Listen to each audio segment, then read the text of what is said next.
En succédant à Félix Houphouët-Boigny en 1993, Henri Konan Bédié, avec son gouvernement, avait élaboré un programme de société baptisé les 12 travaux de l'éléphant d'Afrique. Un grand projet de grands travaux initié par l'ex-chef de l'État pour faire de la Côte d'Ivoire le géant africain du nouveau millénaire. L'autoroute péage Abidjan-Yamoussoukro.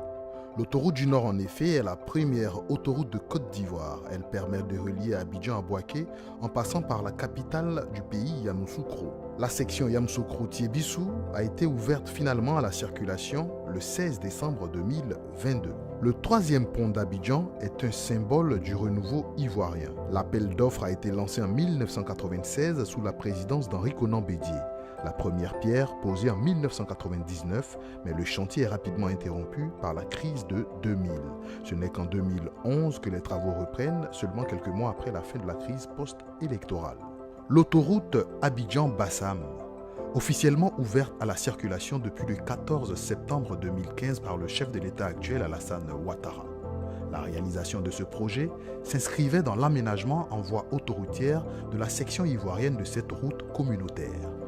Le pont Philippe Yassé, originellement dénommé pont de Jacquesville, est un pont routier reliant la rive de Songon au nord de celle de Ndjem au sud, enjambant la lagune Ébrié en Côte d'Ivoire.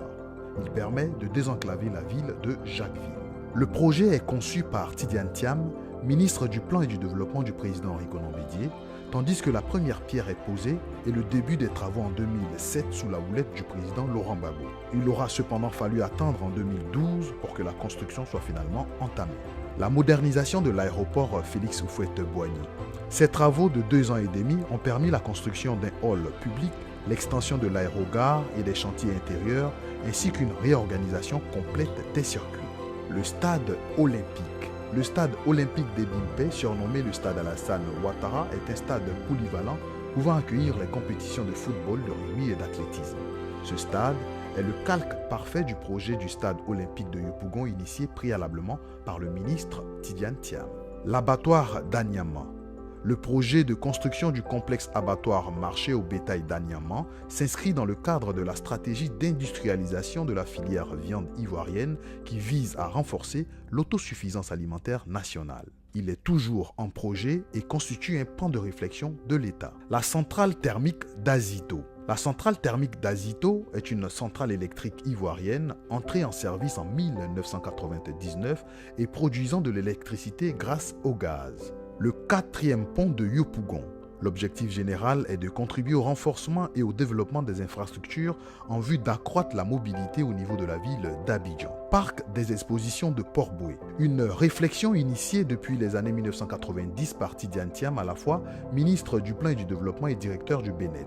La construction du parc des expositions d'Abidjan s'inscrit dans le cadre du projet Éco-Aérocité développé par le ministère ivoirien du Commerce et de l'Industrie pour répondre à ses besoins. L'extension du port d'Abidjan. Les travaux de modernisation et d'extension du port autonome d'Abidjan ont été lancés le 6 octobre. Une bonne nouvelle pour les opérateurs économiques.